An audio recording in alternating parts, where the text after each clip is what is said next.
All right, back to 2 Corinthians for one final issue, and that is, what is the thorn in Paul's flesh?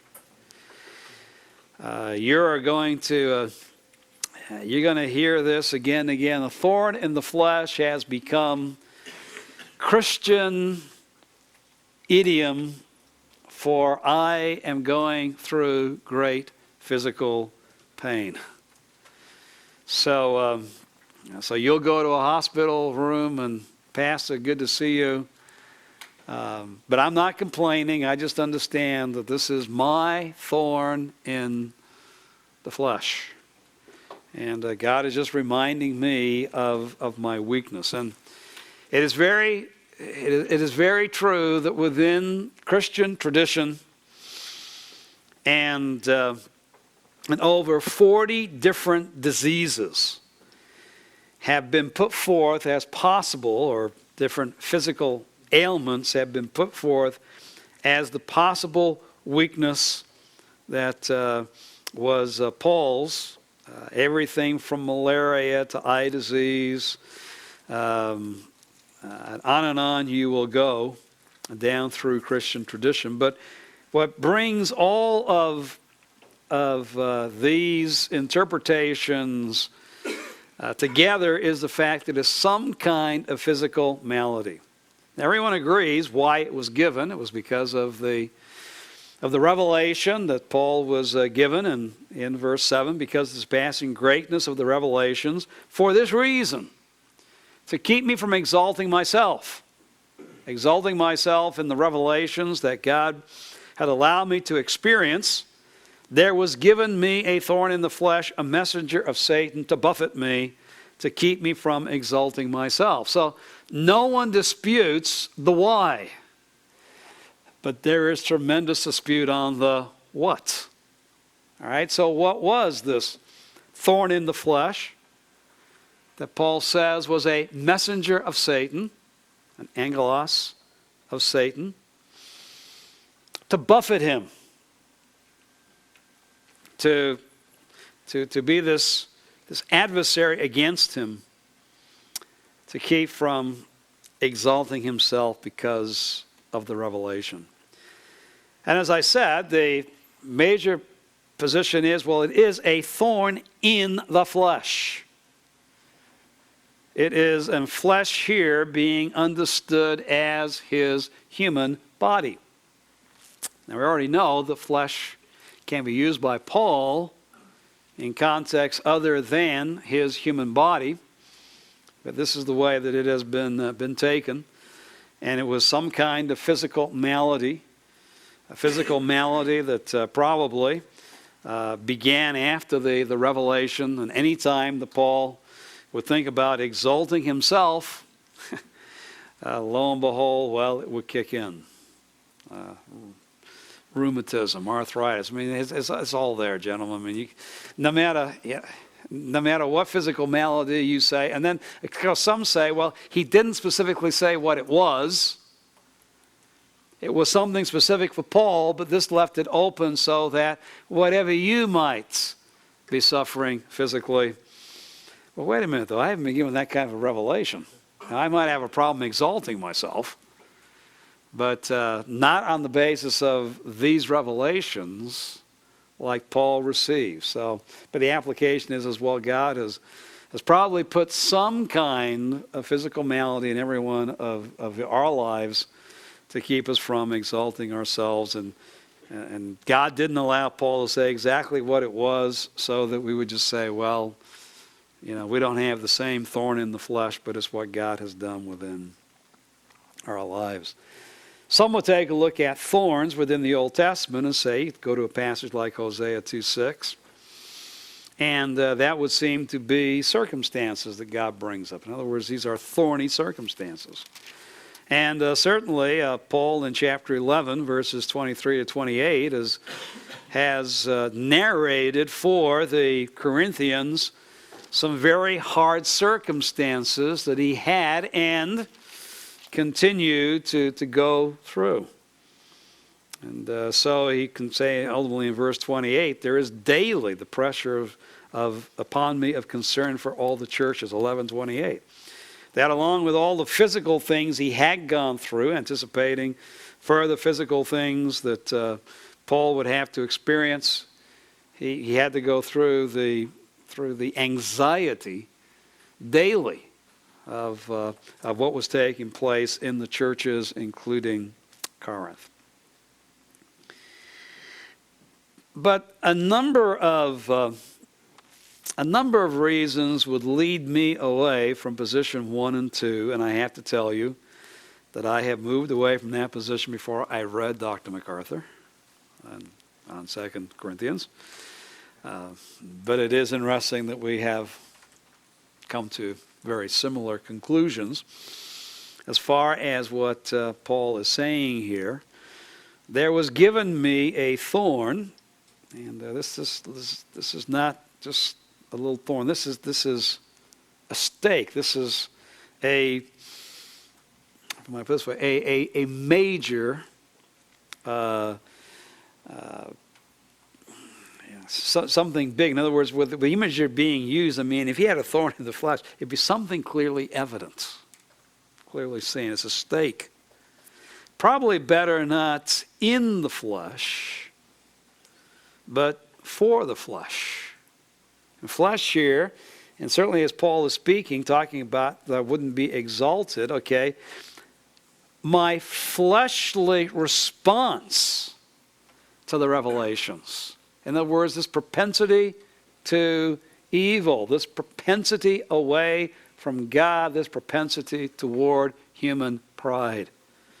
So a stake was given for the flesh, so that my fleshly nature, my propensity toward pride would not come to pass, but a messenger, angelos, and predominantly within the New Testament, this is personal. When it talks about a messenger, this is something personal. It's not a disease or circumstances. It's not something impersonal. It is a human messenger or a personal messenger. A messenger that he sees being allowed by God but coming from Satan. So this messenger is an instrument of Satan, and it is singular. So thorn in the flesh, a messenger, singular, coming from Satan. To buffet him. And as buffet is used throughout the New Testament, the verb, it always has the idea of one who is actively opposed, one who is resisting. And so it is to oppose me.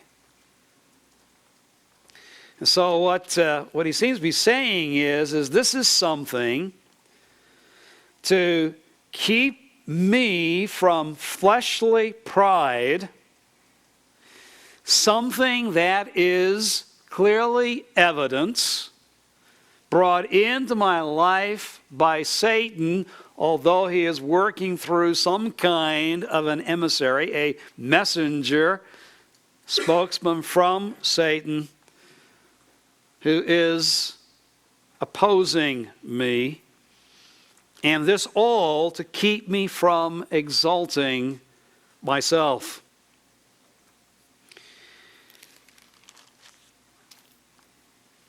Now, is this the false apostles that he speaks out again? Are they servants of Christ, etc., in 11:23? That he's already spoken about as servants of Satan in 11:15. These false prophets, these deceitful workers disguising themselves as apostles of Christ, that are clearly evident not only in Corinth, but this will segue right into Galatians. In other words, it had been something that Paul has had to deal with continually within his apostolic labors. These false apostles, these opponents. Or is it because it's singular, a messenger, That is a person raised up by Satan to buffet me, that behind what has taken place in Corinth, what has taken place in Galatia, what is impossible to take place in Rome, take place in Philippi, in Ephesus when we get to 1 Timothy, is behind all of this a continual opponent. Or some bring up that, all right, within this situation, it's the Corinthians themselves. It's you Corinthians who are messengers of Satan. And there's still a minority of opposition there. And so to keep me from exalting myself, you Corinthians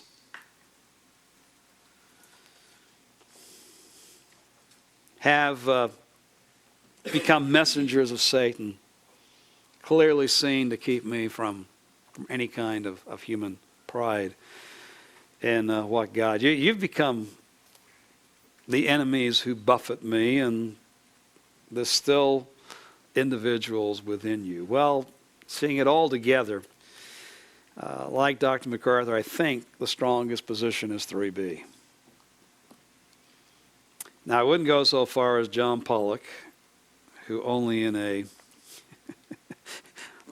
a popular biography, I've never seen any exegete take this. John Pollock, and he wrote his book on Paul after he wrote his book on John Wesley, his biography. He gets into the fact that this continual opponent was Paul's wife. As I said, I think he's read a little too much of John Wesley.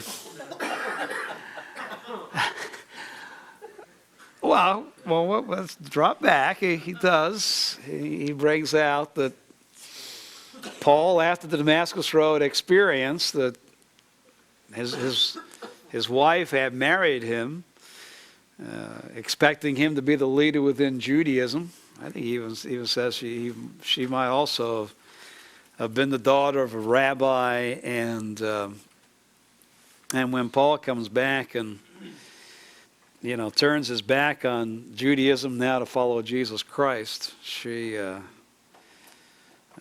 had great problems with that, and so became a continual source of irritation and sought wherever Paul went, not herself to personally follow, but she was behind all of the attacks that Paul had to endure during his ministry. She was the messenger from Satan. As I said, that's the only person I've ever read who said that. I will not go that far. Was Paul ever married? That gets into our exegesis of he casting the vote. And did a member of the Sanhedrin have to be married at that point? In 1 Corinthians 7, when he talks about those, and it certainly seems though he says those who are divorced or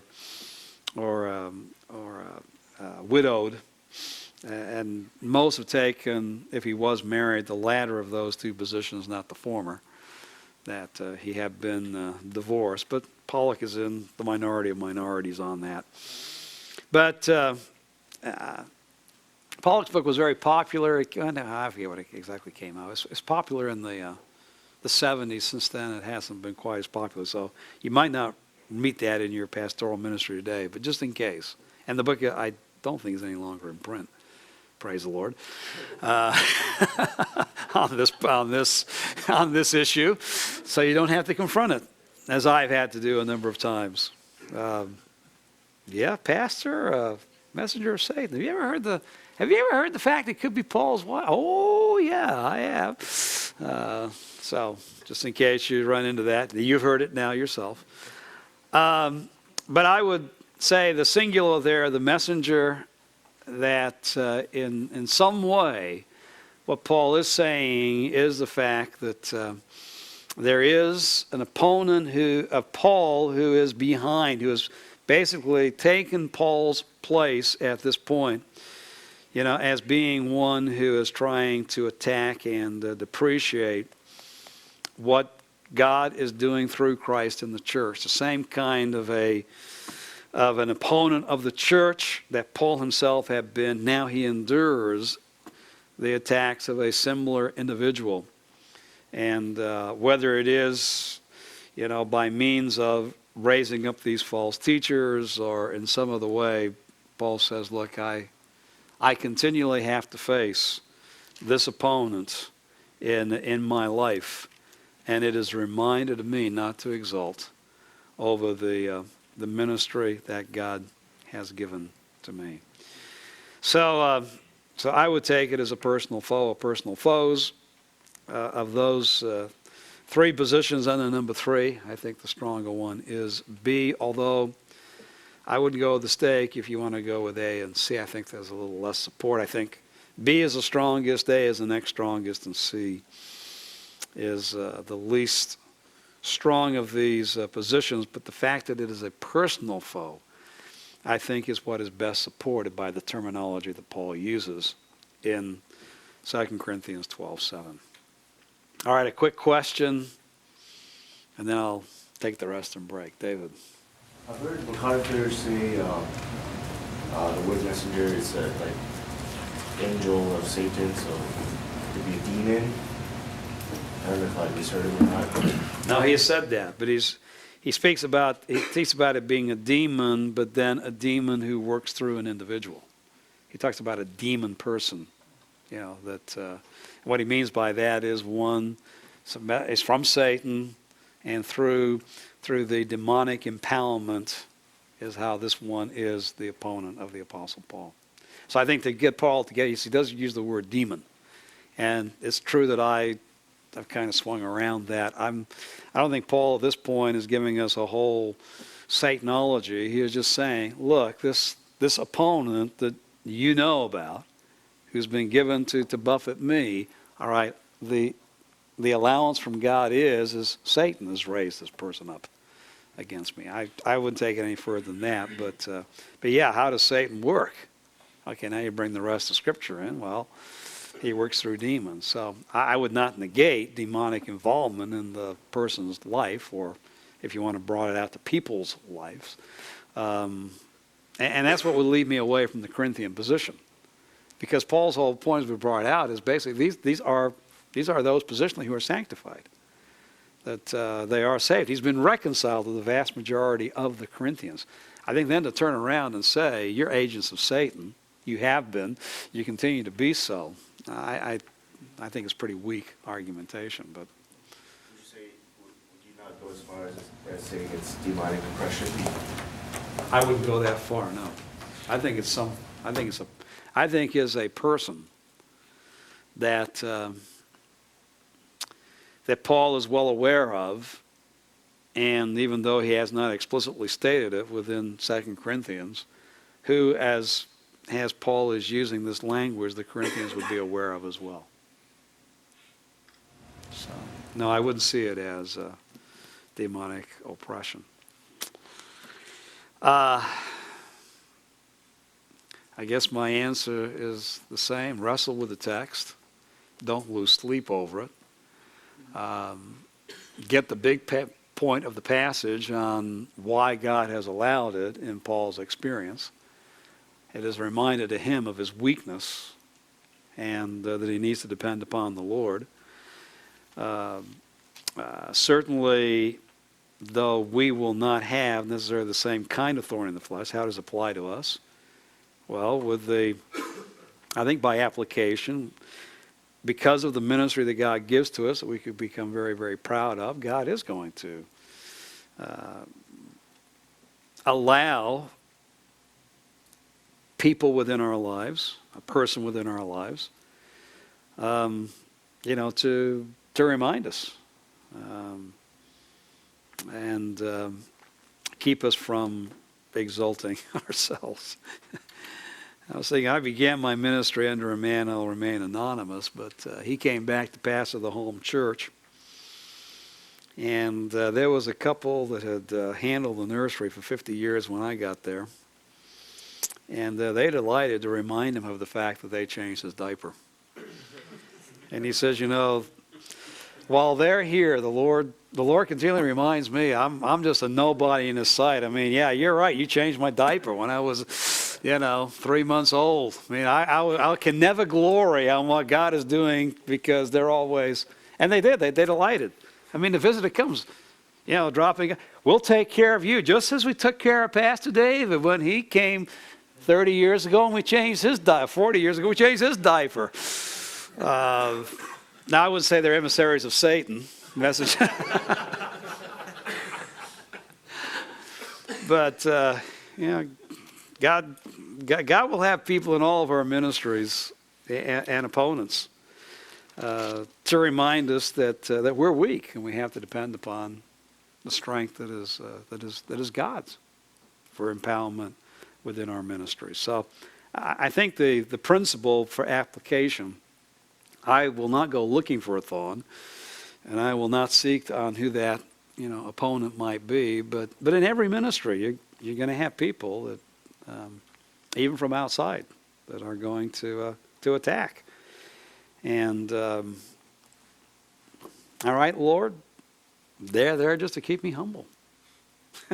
I've had people at the door, shake my visitors, just shake my hand and say, "You're not a very good preacher." Oh, I probably need to hear that.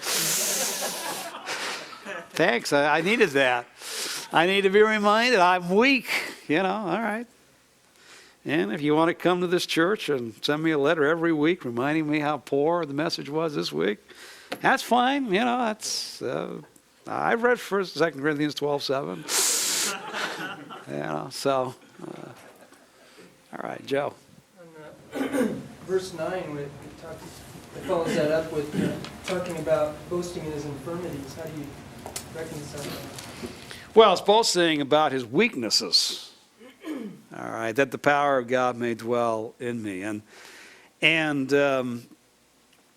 that is responding to the lesson he's learned when he's asked God to release him from whatever this opposition is, and God has said no. The lesson that you will learn is not that I will remove the obstacle, but I'm going to give you grace to endure.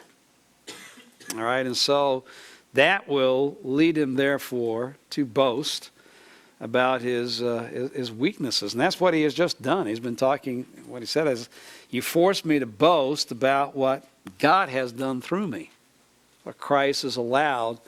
I'm not boasting because of anything within myself, but only what Christ has allowed me to accomplish for Him. So that's, I would say, and certainly the word can be used in context for physical weakness. There's no doubt about that, and that's why some of the texts will use it as a sense of infirmity, because within the context, that's what they think it means here. But it's just a general term for weakness that can be both physical or spiritual, emotional, or because of something from outside. And all I'm saying is the emphasis on verse 7 seems to be something outside of Paul, not something, bodily that he is having to endure. But at the end of the day, Joe realized that the majority position throughout church history has been number one and continues to be so today. So much so that I forget which one it was. Barnett puts personal photos. Someone actually, if it was Martin or Garland, or maybe EBC, just assumed it was a physical malady and went right into what different physical malady could it have been. And whereas the what, there's no doubt it's number one. Now, what from other passages from Paul, what was the physical infirmity that it could have been? And I really think, well, so much for interactive exegesis. It's one. Who can deny that? And if all you do is just read all the commentaries down through church history, that's exactly where you're going to end up. No wrestling with two or three. It is one. Now, what kind of disease was it? What kind of physical problem was it in Paul's case? Well, we got to move on. Galatians beckons. In preaching 2 Corinthians, this has been many times stated, and it really is, the most personal of Paul's communication to a church.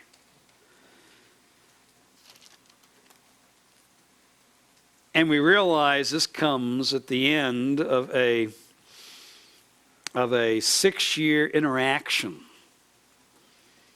that has taken place, 6.5-year interaction that has taken place with Paul and with the church at Corinth. And the nature of the situation has led him to open up his heart in a way that we don't see to a congregation anywhere else within the New Testament. We see more of Paul's thinking, more of Paul's responses, if we want to say feelings, displayed in 2 Corinthians and any other portion of his writings. And God was pleased to make that inspire Scripture. This is God-breathed Scripture that we are reading. And in many ways, even in Dr. MacArthur's ministry and in my ministry too, 2 Corinthians is one of those letters that comes later on in your ministry. Dr. MacArthur even speaks about God providentially keeping him from preaching 2 Corinthians until he was really able to enter into what Paul was saying within 2 Corinthians after he'd been battered around himself in ministry. To be able to have more of a sense of what Paul was dealing with and talking about within the letter. I wouldn't say wait until you've been in a church 20 years before you finally get around to preaching 2 Corinthians. But and certainly don't preach about all this is applicable to me because you've been beating me up like the Corinthians have been beating up Paul. But I think it is very, very apropos for congregations to realize that their responses to the Word of God through the servant of God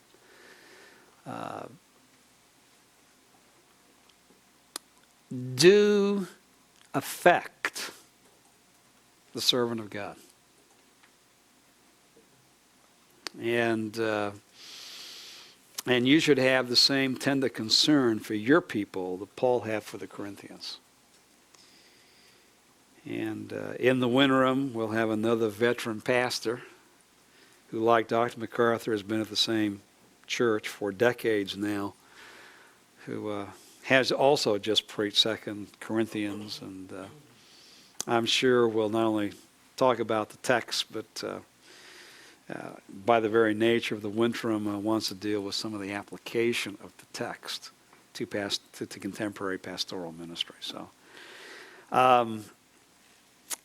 So preach it. I would very highly recommend that you preach it in concert, with 1 Corinthians. That's one thing I've become more convinced of, how really 1 and 2 Corinthians, the true understanding of these letters comes as you put it against the flow of Paul's interaction with the Corinthian church.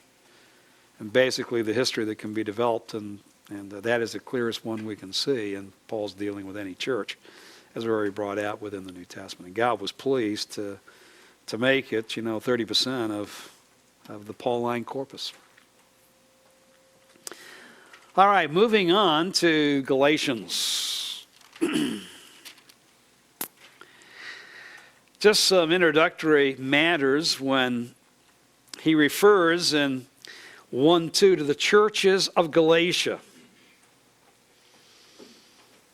We have to say, on the basis of Acts, the only churches of Galatia that we are aware of are the churches that Paul established on the first missionary journey.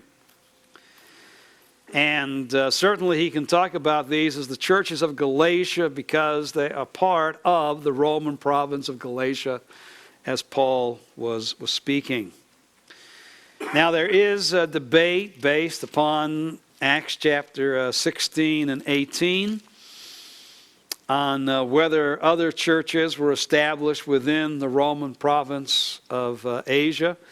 16:6, Paul and Silas and Timothy passed through the Phrygian and Galatian region.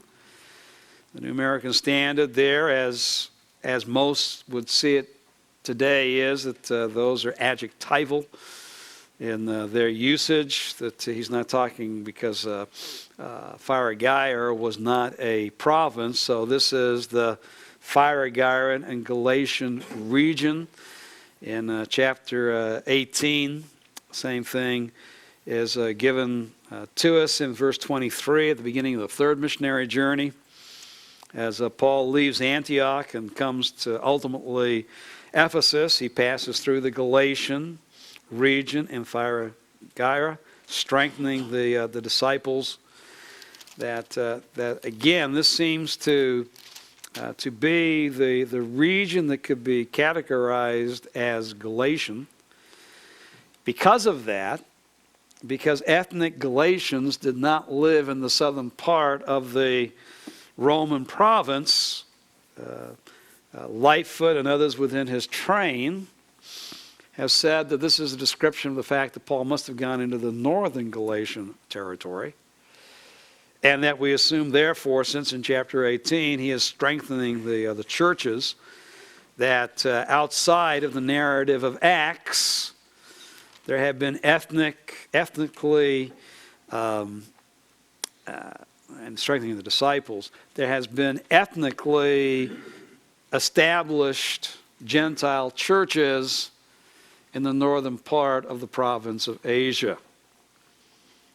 But that is all part of the interpretation between the northern and southern Galatian theory that we'll look at in just a little bit. But, from Acts, when it talks about specific churches established in the Roman province of Galatia, it would be the churches of Pisidian Antioch, Iconium, Lystra, and Derbe that are given to us in Acts 13 and 14.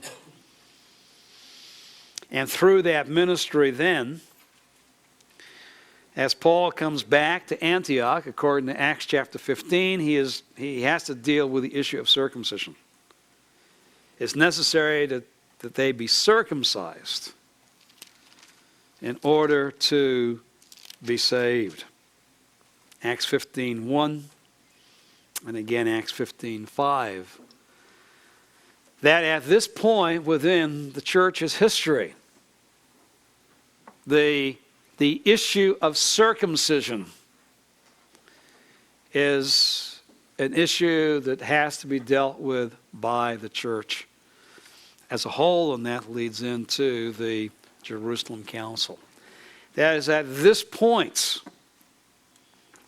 where the Judaizers, those who want Christians to live like Jews, that's what a Judaizer is, one who compels people to live outwardly like a Jew, that the points of issue after the first missionary journey is this issue of circumcision.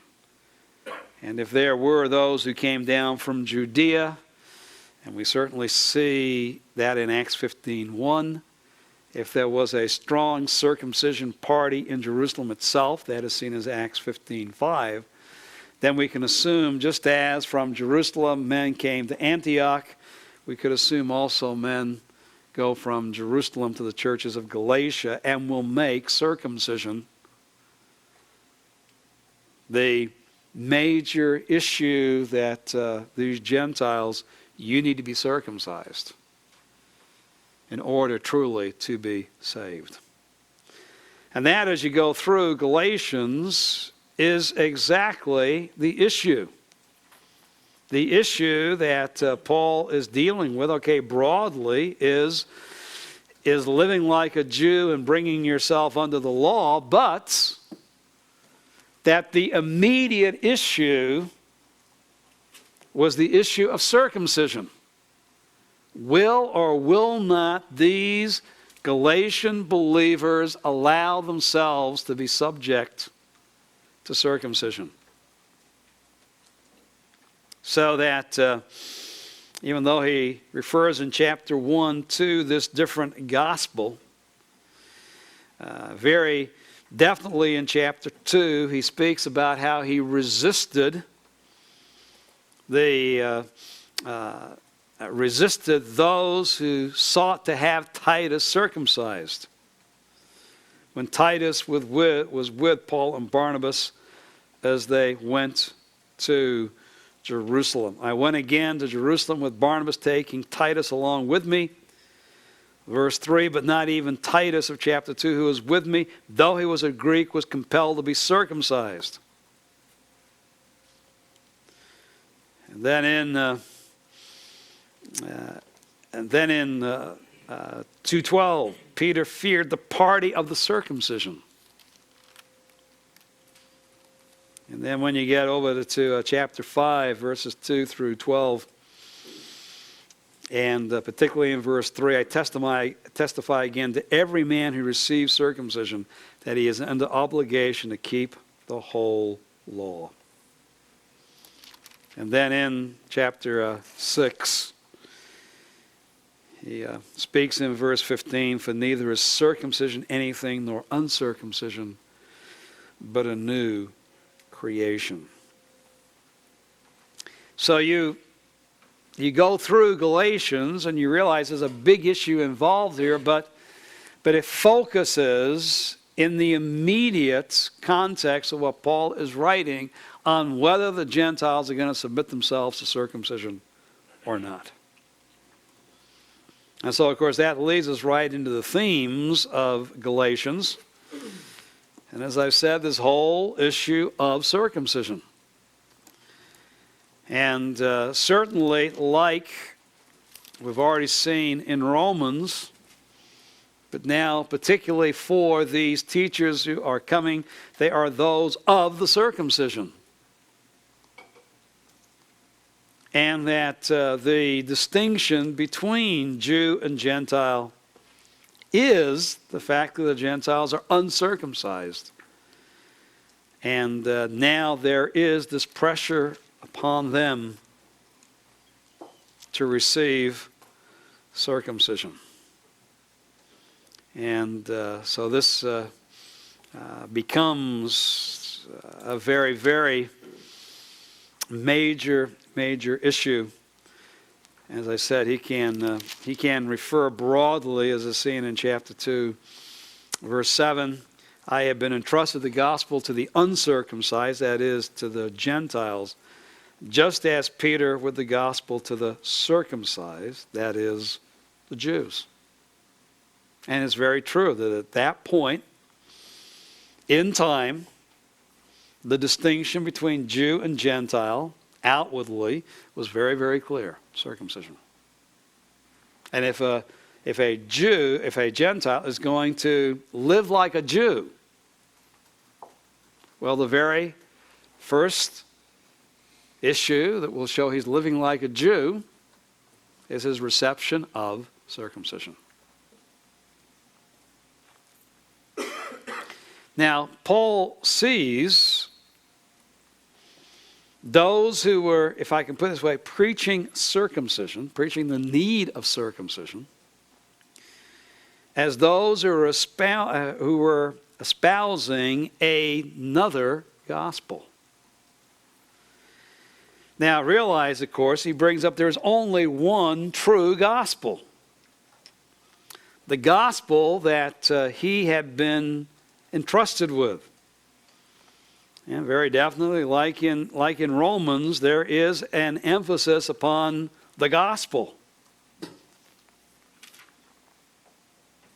And the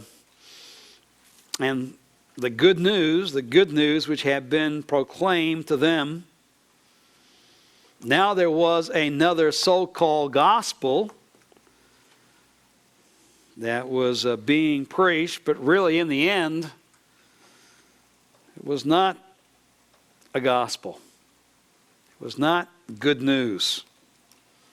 And what Paul is doing in Galatians is substantiating the gospel that he already proclaimed to the Galatians. And basically says in chapter 1, verses 8 and 9, that even if an angel from heaven or we or an angel from heaven should preach a gospel contrary to what's been preached, let him be accursed.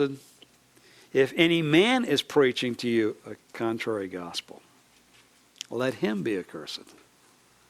So Paul says, even if I show up saying something different, I'm under God's curse. I deserve God's judgment. And if anyone is changing the gospel, let him be accursed. And it seems from what he says in 1:10, and again in chapter 6, that they were saying that Paul also was still preaching circumcision. So that he can say in 1:10, am I now seeking the favor of men or of God? Am I striving to please men? If I still trying to please God, would I not be a bondservant of Christ? And in chapter 6,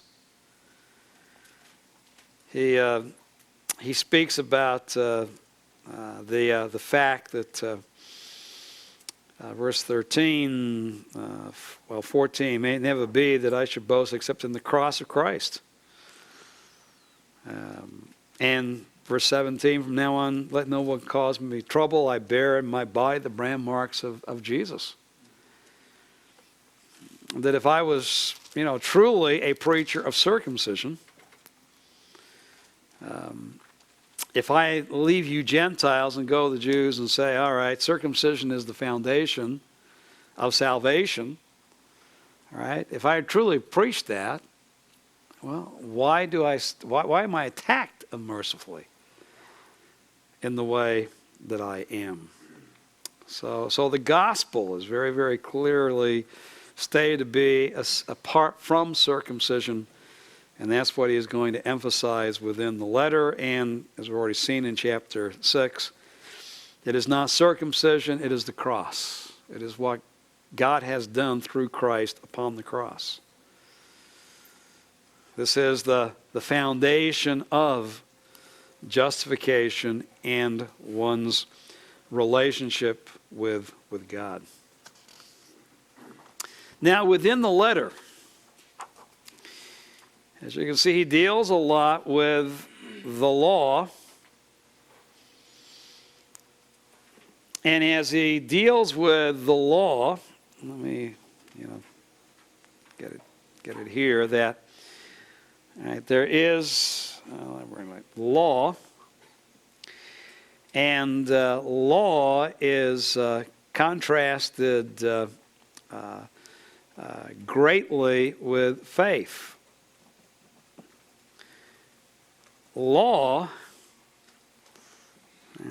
produces work or works, as opposed to faith, which is responded to in hearing. And then it is the flesh, which, let me run further over here. It is the flesh, which is glorying in the law and the work that the law produces, rather than the Spirit, which leads one to hear the gospel in faith. And faith produces the hearing, and the Spirit brings about the hearing. That's the beginning of the Spirit, and then one having heard by faith continues then to walk by means of the Spirit and no longer by means of the flesh. So that Paul in Galatians certainly draws a line between these realities. You can turn to chapter 3 as he starts speaking, you foolish Galatians.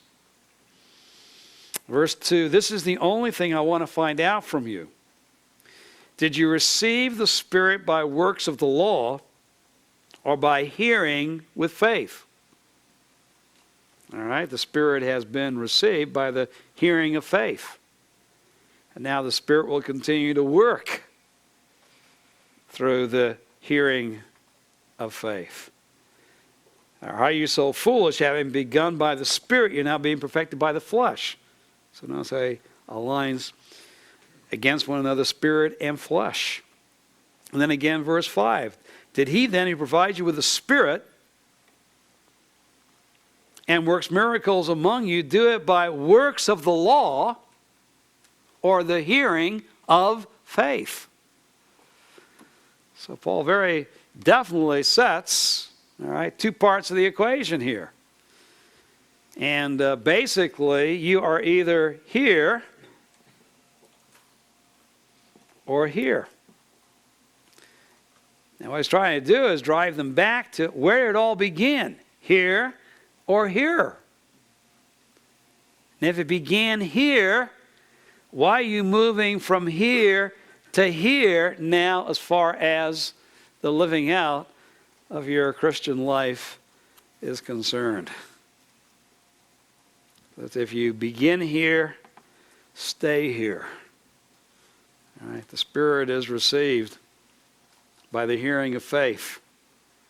And now it is the Spirit versus the flesh, and you will follow the Spirit as you continue to realize the flesh is crucified and you respond in faith to what God has revealed in Jesus Christ. The life I now live, I live by faith in the Son of God, etc. So that as you are in Galatians, Paul is making the issue very, very clear.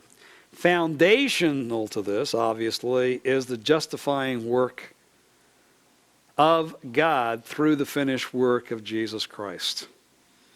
That one is declared righteous through faith in Jesus Christ. We'll come back to look at that in chapter 2. And that justified position will be shown to not be reality within an individual's life if they would accept circumcision when you get to chapter 5. The beginning and ending of this work of God is grace. It is not something earned or deserved. It is something that God has given to believers freely on the basis of the finished work of Jesus Christ. So there's and grace is spoken of even more here in Galatians than even Romans. In other words, the shorter the letter, and yet he refers to grace on a number of occasions.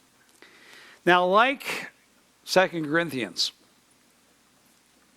we have to read what Paul is writing.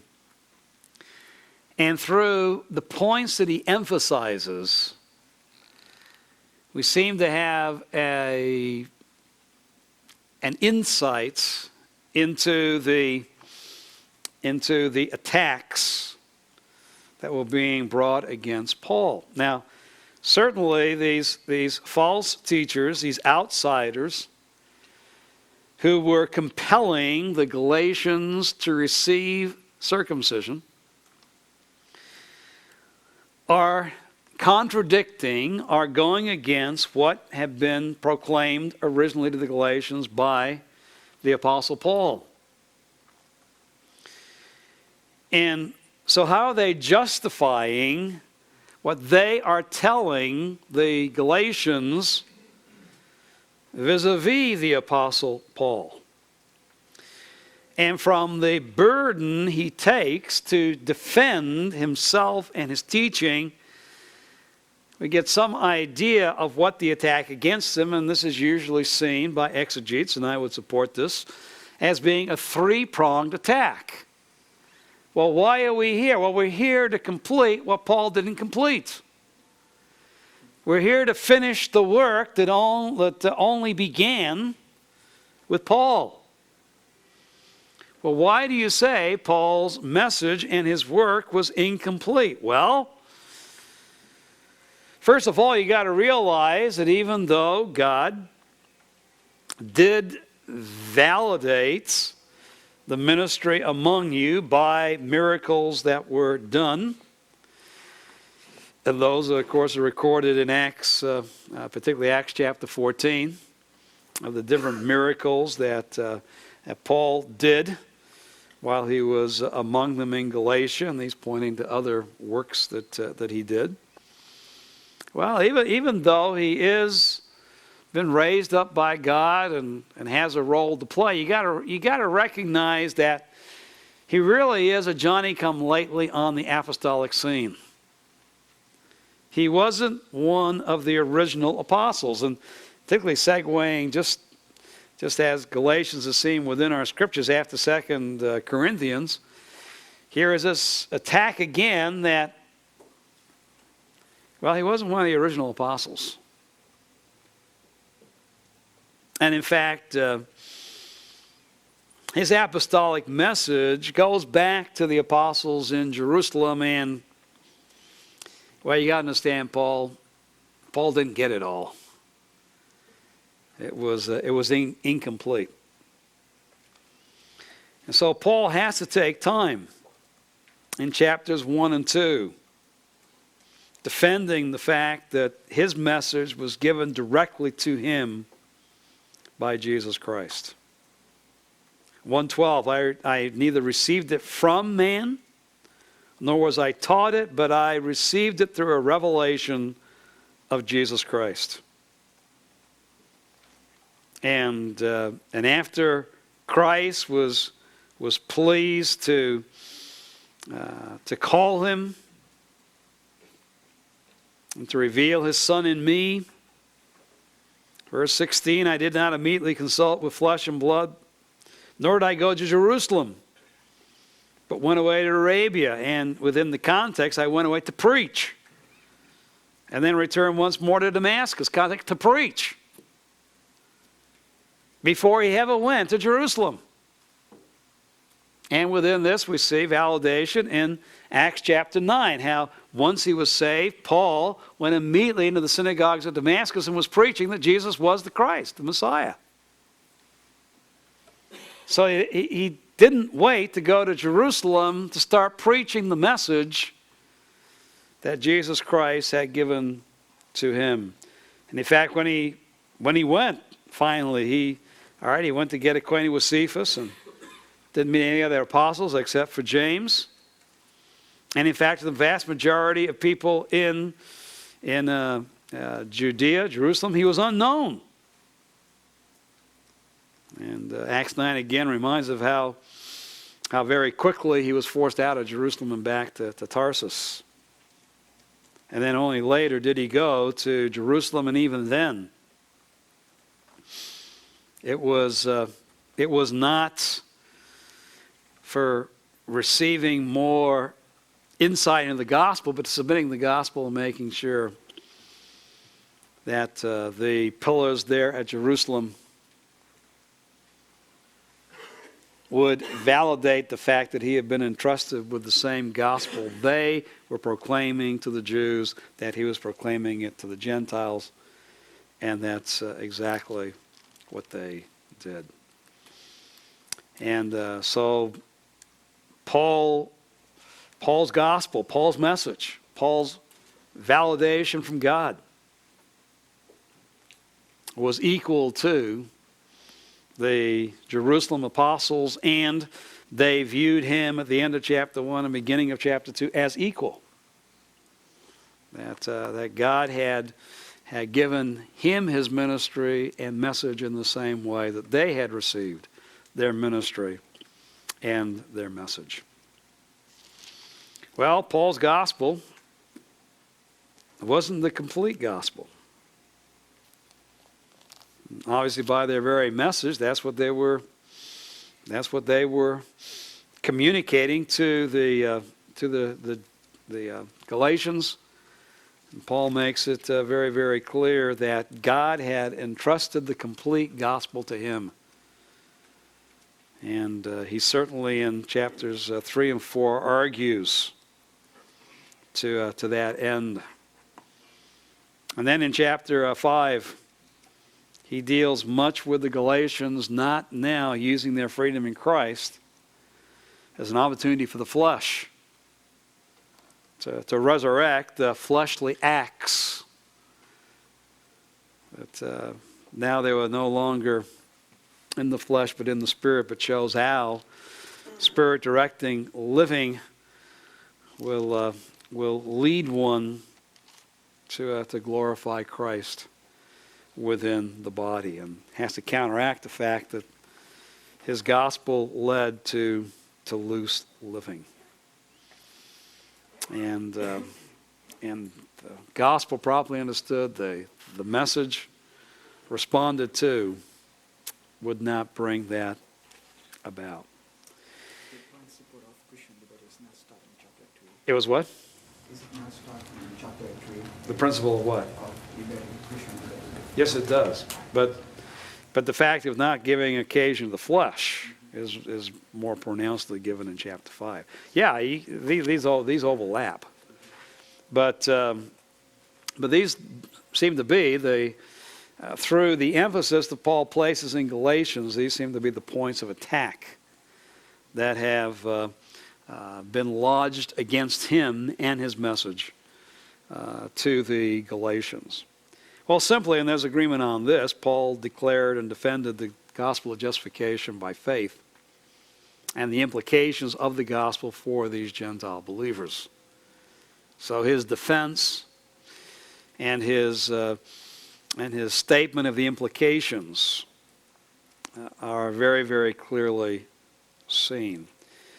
And since the structure is the first interpretive issue, let me just jump ahead, because the foundation of what we're going to talk about, and I'm just going to bring the structure as seen by these three commentators, which is very, very reflective in their differences on the greater differences among commentators. Second only to Romans are commentaries on Galatians. Because along with Romans, Galatians obviously has been the letter that Protestants have classically used for almost 500 years now in their discussions against the Catholics, and certainly when we talk about the new perspective on Paul, the two letters that the new perspective men really concentrate upon are Romans and Galatians. So Galatians has had a rich history, particularly in the last 500 years, of commentaries written on, as I said, second only to Romans. But like Romans, I just give you three basic volumes that really sum up the discussion to this point. Since they're good works, good commentators, that they reflect within their works basically the discussions that have taken place within the church. I would say at this point, exegetically, the work to get is the work by Longenecker in the Word Biblical Commentary series. Now, ultimately, you can interact with the classic works of Lightfoot and Burton, the newer work of Bruce, and the more liberal work. I just popped right out of my mind. Benz's work in the Hermeneia series. His first name is right out of my mind.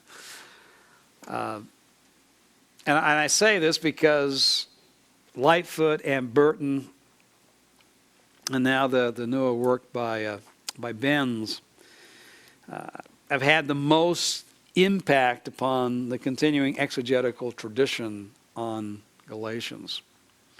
But they're all reflected in Longenecker's work. Longenecker will interact much with the men who have gone before, and gives you a fairly concise understanding of where contemporary exegetical scholarship is on Galatians, and will not quite to the depth of Cranfield, but will certainly give you the different exegetical viewpoints that are being espoused. A lot like Mu in the same series, the NICNT, Fung is a replacement volume. Fung is an Asian scholar who studied under F.F. Bruce. So you have a lot of Bruce's influence, which has been very, very strong in contemporary evangelicalism, reflected within this work. And Fung also has interacted very well with those commentators who have gone before. Again, there are numbers of other strong works in English interpretation on Galatians, but Fong is a good summary and introduction as far as English interpretation is concerned. And then there are many expositions on Galatians. You should be aware of one by Dr. MacArthur. That, again, is a good summary and a good introduction to classic evangelical preaching on the book. So there are many other works out there, but these are the three that I would give to you as the place to begin. The three basic volumes that are done by contemporary commentators and expositors that sum up and introduce you well to the discussion on Galatians. As I said, there has now arisen more debate on exactly how do we understand the structure of the body of Galatians. Even today, where exactly does the body begin? To remind you of what's in the study Bible, Dr. MacArthur takes the classic position that the chapters 1 and 2 are autobiographical. He talks it personal. Chapter 3:1 through 4:31 is doctrinal, espousing the basic principles of justification. And then in 5:1 to 6:18, the practical, where we have the outworking of one's relationship with the Lord. That's just a popular presentation of what I have given to you in the syllabus. What I've tried to do here is using the basic pattern we've seen that the New Testament letters follow to show how it works out as far as Galatians is concerned. No one disputes, obviously, that Galatians 1:1 to 5 is the salutation. It's a lengthy salutation. And particularly, it's lengthened in verses 3 to 5 with the greeting. And what's elongated is grace and peace from God our Father and the Lord Jesus Christ. And then the importance of understanding who the Lord Jesus Christ is, who gave himself for our sins that he might deliver us out of this present evil age, according to the will of our God and Father.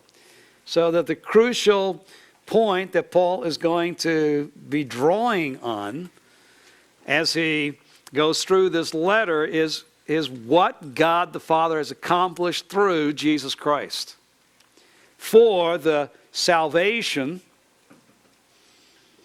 of believers during this present age, so that the glory will go to God the Father for what he has accomplished through the finished work of Jesus Christ.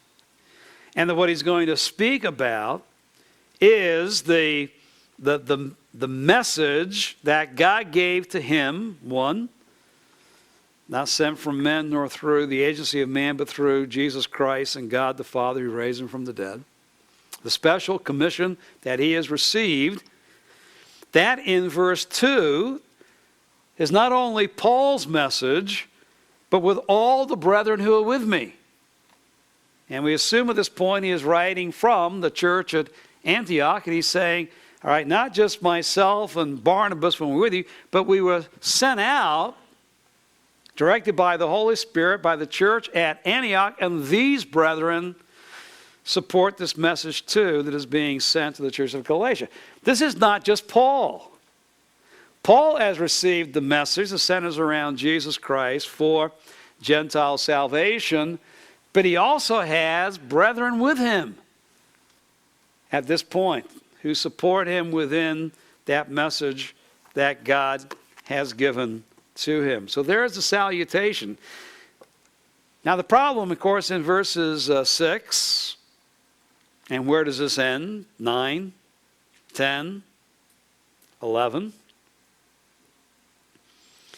is the fact that we have this statement of amazement. Now, it's usually a thanksgiving or a prayer or doxology, which is a special kind of praise prayer to God. It is only here and in 1 Timothy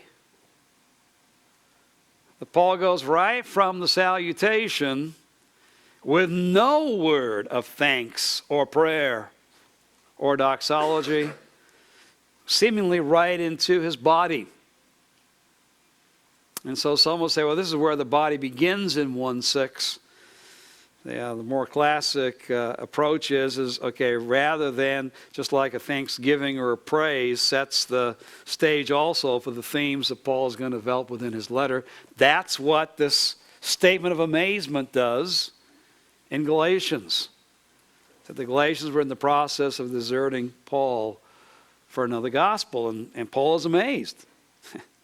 And I got that right from what Paul said. I'm amazed. There's amazement, on what has now transpired. And so this is either the beginning of the body, or I think better it is the transition from the prologue into the body where he is laying out now the problem, the situation. And he really can't give thanks to the Galatians for what is taking place. He can't give thanks to God for what is taking place. How do you pray? I mean, he could have said, I'm praying for you, but he really wants to get across the fact of how amazed he is that so quickly, having received the gospel, they are now on the verge of turning from the gospel to a false message. Then he gets into the body, and I would say the body, like Dr. MacArthur, autobiographically, he speaks in verse 11, for I would have you know, all right, and now he is getting into the gospel I preached was not according to man. In fact, it wasn't received in this way, and he gets into basically how God has raised him up as a gospel preacher, and to give something of what has taken place in his ministry, which includes what took place in Antioch with Peter. And though some would try to bring out that with the end of verse 14, his confrontation with Peter, the autobiographical section is complete, and now we segue into the next movement of the body. I think the New American Standard is accurate in showing that what he communicated to Peter goes all the way through the end of chapter 2. When he says to Peter, if you being a Jew live like a Gentile, and not like the Jews, how is it that you compel the Gentiles to live like Jews? We are Jews by nature, not sinners from among the Gentiles. Nevertheless, knowing that a man, etc., etc., etc. This is all his his interaction with Peter. Now, it is true that what he said to Peter at this point, and there's no indication that Peter didn't respond any other way than in the affirmative. Paul confronts him, Paul says this, and Peter is in complete agreement with it. And of course, we have validation from that from the book of Acts, where this is exactly what Peter reiterates at the Jerusalem Council, that we realize that we Jews, like those Gentiles, are justified by faith apart from any works of the law. Exactly what Paul is confronting Peter with at this point. Now that then gets historically. Did Peter say that in Jerusalem and need to be confronted by Paul later? Or was this confrontation before what Peter said at the Jerusalem Council? We'll get back to that one. But if Paul is still recounting what he said to Peter all the way through 2:21, that's the best interpretation, then obviously the movement of that part of the body where Paul is vindicating his ministry and the gospel, he is explaining what God has done in and through him to this point. We go all the way through verse 21. Then he turns to Galatians in 3:1, you foolish Galatians. All right, having spoken about what God has done in my life and ministry, right, now you foolish Galatians, why are you turning away from the gospel which God has entrusted to me? And he starts to explain what that gospel entails. But then the question comes, well, how far does that explanation go before finally we get to the application? Does the application begin in 5:1? Does it begin in 5:2? Does it begin in 5:13? And no matter where you begin it, there is a great exegete that agrees with you. All right, so, but I would say that 5:1, it was for freedom that Christ has set you free. Therefore, keep standing firm and do not be subject again to a yoke of slavery. Now, I've explained to you what God has done for you in the gospel and how you are now free. You're now of the free woman, not the bondwoman. And so now, stand firm in that freedom. Stand firm first by resisting circumcision. And then verse 13, if you are called to freedom, brethren, don't turn it into an opportunity for the flesh.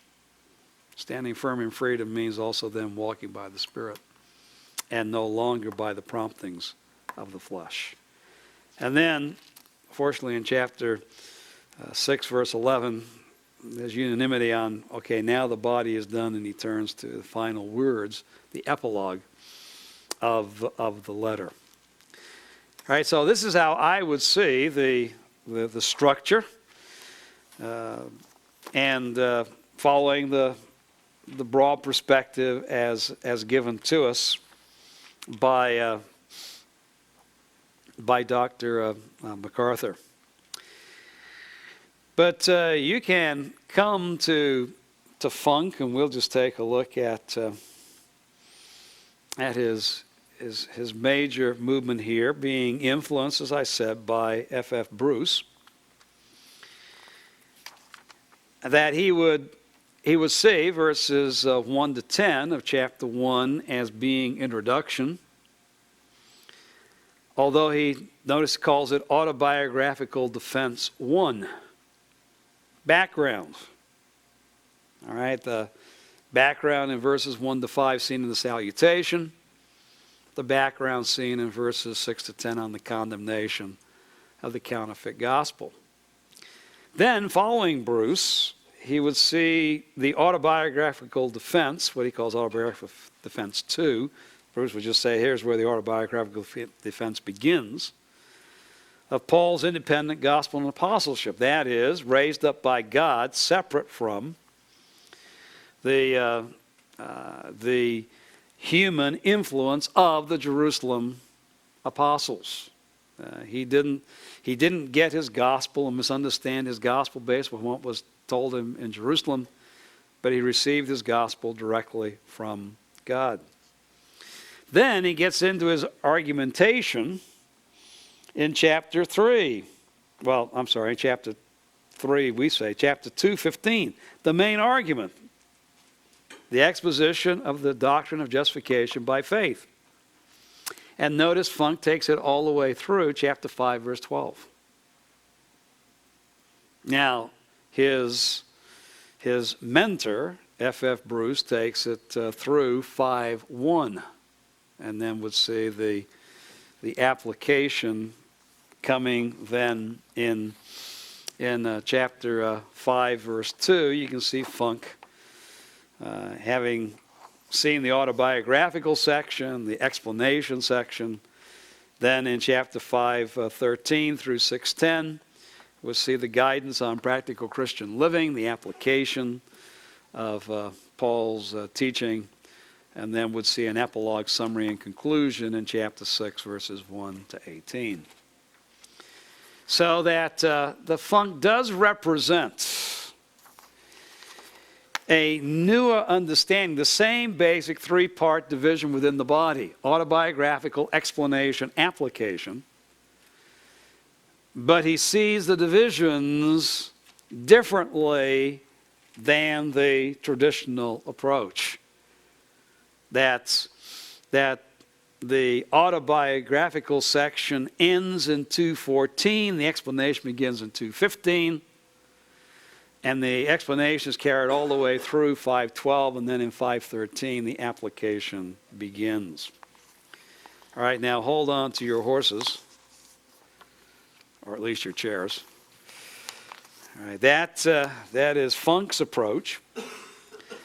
As I said, Longenecker has been influenced a little bit more by Benz, and supposedly a newer approach to epistolary structure reflected within the New Testament. And now he sees here, and the pages are going to be the same thing with Funk, where they discuss each section. But notice that Longenecker, well, chapter 1, verses 1 to 5, everyone agrees that's a salutation. But then notice that he then divides the body not into 3 divisions, but into 2. And sees the whole movement from 1:6 to 4:11 as being what he calls the rebuke section. Or he says forensic rhetoric is prominent. That here is Paul rhetorically calling the Galatians to task for what is transpiring in their midst. He sees 1:6 to 10 as being what he would refer to with the Latin as the exordium, the occasion for the writing, the issues at stake. I think he's right on that.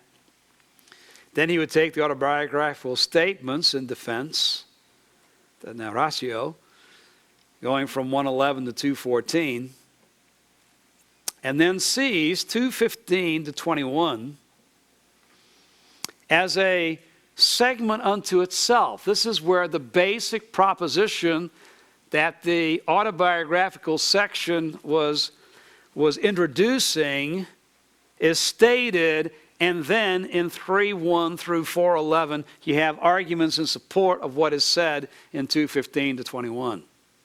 And so you will see 2:15 to 21, I think he's right on that, anyone's understanding, as being the basic statement of Paul's gospel, his belief, that then is defended and explained theologically in chapters 3 and 4. But he would only take it through 4:11. And then in 4:12, I beg you, brethren, become as I am. At this point, he is taking and what Longenecker calls the request section, where you have deliberative rhetoric prominence. Now he is showing how this then applies and gets into the personal appeals, the exhortations against the Judaizing threats, which he takes all the way through chapter 5, verse 12, in a personal way. I'm now calling you personally to renounce what the Judaizers are calling you to do. So this is the first stage of his personal application. And then in chapter 5, verse 13, the second part, exhortations against the libertine tendencies. And then aren't you glad we all conclude chapter 6, verses 11 to 18, back to the epilogue, or what he calls the subscription. Well, what I do in showing you these is to say, all right, again, even with Longenecker, you can pick up the thrust of what Paul is communicating is the same. Right? He is defending the concept of justification by faith and calling the Galatians to practically, as he explains it, then live in accordance with it. The point of all the issue is, all right, where does the autobiographical section begin and end? Where does the explanation begin and end? Where does the application begin and end? And I think I've shown you enough to say there is some debate on where Paul is moving from his defense personally to his explanation to his application. Now, in reading all the commentaries and going back to Galatians, I am not convinced, as you can see from my outline, that we need to overturn, the classic approach. And I think I've brought out the exegetical substantiation. There's nothing within the text between 2:14 and 15 to say that Paul is no longer stating what he said to Peter.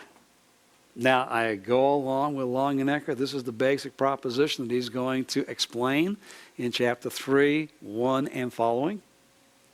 Here is the essential teaching, and here is my defense of an explanation of that to you, Galatians, you foolish Galatians, beginning in chapter 3, verse 1. Now, where does he get in application? Is it in 4:12? That the first thing I want to appeal to you to is to resist the Judaizers. And then in 5:13, now to exercise your freedom in a Christ-honoring, Spirit-directed way.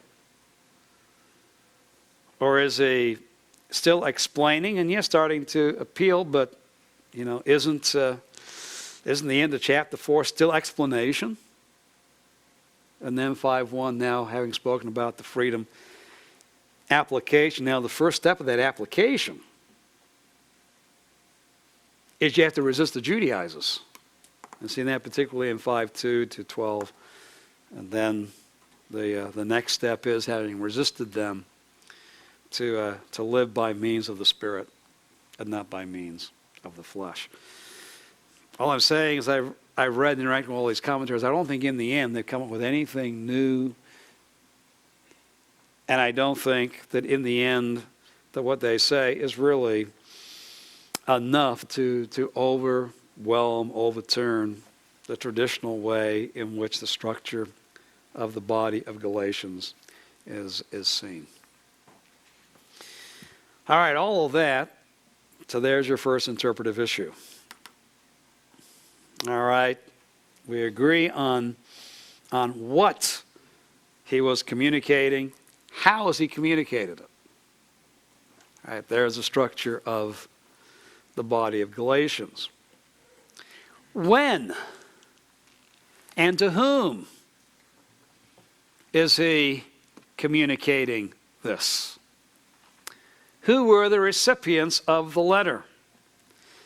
And can I tell you, gentlemen, this is the major interpretive issue of the book. So much so, you're going to take a whole session at least in NTI dealing with it. So if you want to know the debate before you get to NTI, there it is on pages 136 to 139. Notice it takes 4 pages for House to give you all of the evidence for and against the North and South Galatian theory. He begins with the North Galatian theory because that traditionally was the position held by exegetes. It was only the end of the 19th century where that was called into question through the researches of William Ramsey. So that today most American evangelicals take the South Galatian position that it was the churches founded on the first missionary journey to which Paul wrote. However, even those who take the South Galatian position, when did he write? Before or after the Jerusalem Council? So I'll go down to interpretive issue number 4, right after we've laid that out. Although, as I said, in the North Galatian one, because you have to have disciples, okay, on the Northern Galatian theory, Acts 16, beginning the second missionary journey, he preaches the gospel. By the third missionary journey, beginning, there are now disciples. And so sometime during Paul's third missionary journey is when he writes to the Galatians. They have to be believers enough and churches established for then the attack to come. And far enough after the Jerusalem Council to where what was decided in Jerusalem no longer is enough to sway the Galatians. Because if it is after the Jerusalem Council, Paul just has to say one thing. You don't need to be circumcised to be saved. Here's the decision of the Jerusalem Council. It has to be long enough after that to where the decision of the Jerusalem Council is no longer accepted as authority within the churches. So that's why usually those who take a post-Jerusalem Council meeting see it somewhere in the mid-50s, around 55 or 56. Well, that does lead us to, we'll get back to Paul's opponents. But what is this meeting? Paul goes up to Jerusalem with Barnabas and Titus. Well, some say that this is Acts 9. But nothing in Acts 9. Barnabas was already in Jerusalem. Paul goes to Jerusalem. Barnabas then is the one who vouches for him before the disciples. But I have to put it there because there's always a German scholar who, and there are some who try to argue the meeting is the meeting of Acts chapter 9. So what does it mean if I went again to Jerusalem? Well, Paul had been to Jerusalem before, but not as a Christian, which has already been stated 3 years later after conversion, I went up to Jerusalem. So I think if from Galatians itself and Acts, the one position that you can just wipe out is position C.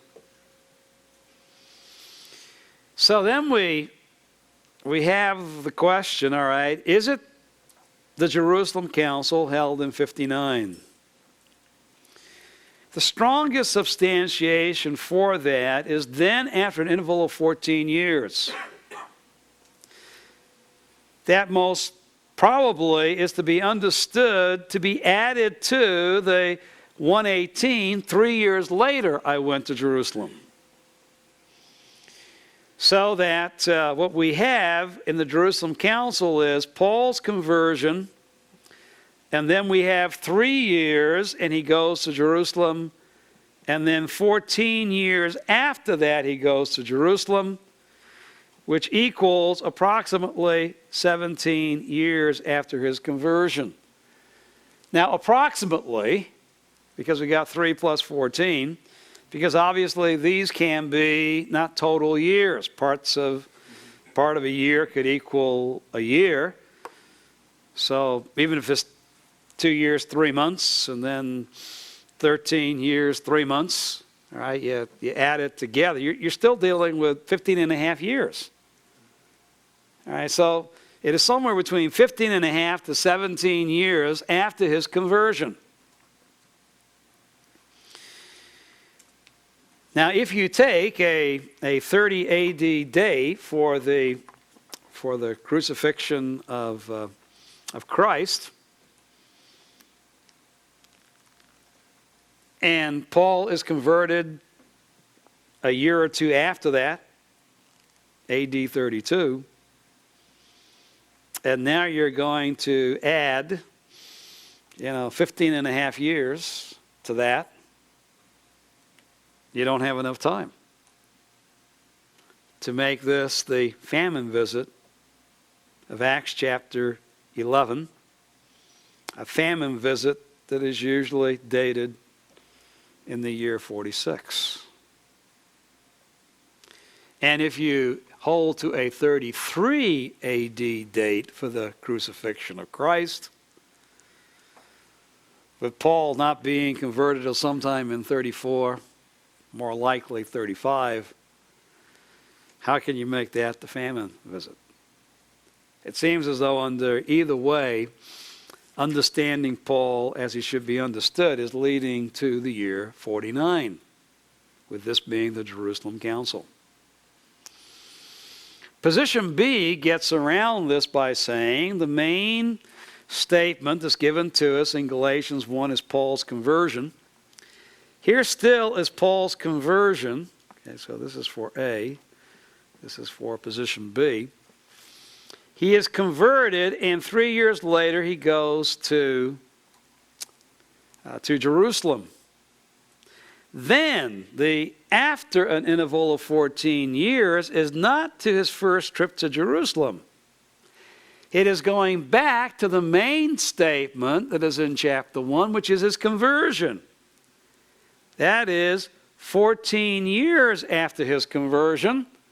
And again, it can, part of a year can stand for a year. It's inclusive. It could be only about 12 and a half years after his conversion.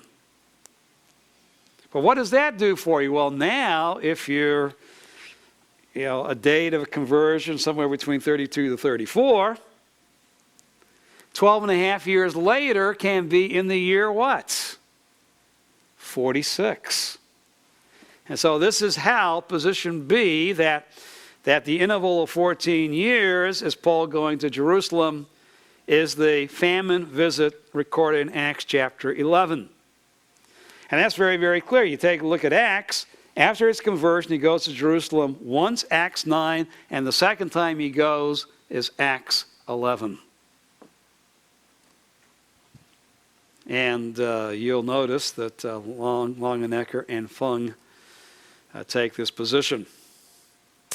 And it has been argued strongly by F.F. Bruce, and so you can realize why Fung would be in that camp. And really, among those who take the South Galatian viewpoint, this position B has been the majority position, that Paul is here dealing with the famine visit. Then, therefore, the Cephas incident in 2:11 to me 21, that is recorded by Paul, takes place in the period after the first missionary journey and before the Jerusalem Council on position B. Position A says that after the Jerusalem Council, when Barnabas went back to Antioch, Silas went with them and another brethren. A little later after that, Peter comes, and what Paul is doing here, when Peter starts to side with the Judaizing group, is he is confronted and reminded of what had taken place in Jerusalem and basically what Peter himself had said at the Jerusalem Council. All right, well, where's the Essex position? Well, it's not A, B, or C. We have already seen in 1st and 2nd Corinthians that not all of Paul's travels are recorded in the book of Acts. Remember, his sorrowful visit is not recorded in Acts. We have no indication. Paul left Ephesus on his 3rd missionary journey and went to Corinth, and then went back to Ephesus and then through Macedonia, etc. Now, I agree that's an argument from silence. I think position B, when they talk about this being the famine visit, I think is a misunderstanding of Galatians 1 and 2. Then I went 3 years later, and after an interval of 14 years, the most logical explanation grammatically for that is back to the previous visit to Jerusalem, not all the way back to his conversion. I think if we didn't have to adjust the chronology, that never would have really entered into any exegete's mind to interpret 2:1 that way. So that puts us into the year 49. So the end of the first missionary journey. And particularly after the fact now, the door of the gospel had been opened widely to the Gentiles, and Paul knew that Mark had left the company and gone back to where? Jerusalem. To tell the Jerusalem church Paul was doing what? Proclaiming the gospel directly to Gentiles and allowing the Gentiles to be saved as Gentiles without circumcision. Now, whether Mark agreed or disagreed with that, Mark going back to Jerusalem, while Paul was ministering in Galatia, the Jerusalem church was well aware of what was transpiring in Paul's ministry. So having ministered after this interval of 14 years, after the first missionary journey comes to an end, in the spring of 49, what does Paul view as valuable to do? Go to Jerusalem and make sure the pillars understand the ministry and its outworking that God had given to him. They do. In the meantime, Paul and Barnabas go back to Antioch, and during that summer, who also comes from Jerusalem? Peter, Cephas, along with others from Jerusalem that are riling the Antiochian church up on, you need to be circumcised. And with this taking place between Paul and Cephas, and even Barnabas for a time being pulled into the Judaizing camp, maybe we better send Paul and Barnabas and some other representatives to Jerusalem to deal with this. So I see Acts 2, 1-10 being an earlier unrecorded in Acts visit after the first missionary journey and before the Jerusalem Council. And Galatians, now word comes to the Apostle Paul as he's preparing to go to Jerusalem for the Jerusalem Council on what now is taking place in Galatia. He doesn't have time to await a ruling from the church in Jerusalem, because by then it might be too late. The Galatians would have given in to the Judaizers and been circumcised. And so before he goes to Jerusalem, at least at this point, knowing that the church at Antioch was supporting him, as we see within the book of Acts, that whole situation with Cephas and Barnabas has been resolved. They're not going to go to Jerusalem and deal with it there. But in the meantime, Paul pens this letter to say whatever might transpire in Jerusalem, through the gospel that God has given to me, I need to warn you Galatians, don't be circumcised. Now, Acts chapter 16, after the Jerusalem Council, he will take the decree and go to the churches of Syria, Cilicia, Galatia, and say what he had written and counsel them against, obviously now is supported by official decision from Jerusalem. Now, why would I say that? I would say that because years later, I agree the Judaizers didn't give up. It's very clear from the Pauline letters. They didn't give up after AD 49. Understand that. That was just a skirmish in the war. They continue on to battle. I understand that. But why would Paul be this impassionate? Even 7 years later, if he had in writing a decision from the Jerusalem Council, why all of this argumentation?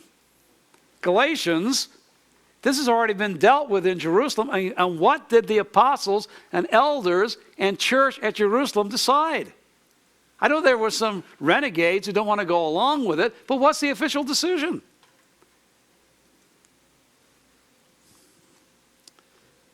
Where Paul here has to enter into personal and theological argumentation. In my own mind, I don't see this coming after the Jerusalem Council. I see it coming before. And so you can take what it's worth. You can see how many of the commentators that I have encouraged you to read sided with me on position D. You can see I'm kind of lonely out there. So plenty of good and godly men disagree with me. And one good and godly man will disagree with it in NTI. So here are the other side as well. But this is how I would resolve it. I think the position A is right as far as chronology. I think position B is right in the fact it's a pre-Jerusalem Council meeting, but I think it's wrong on chronology.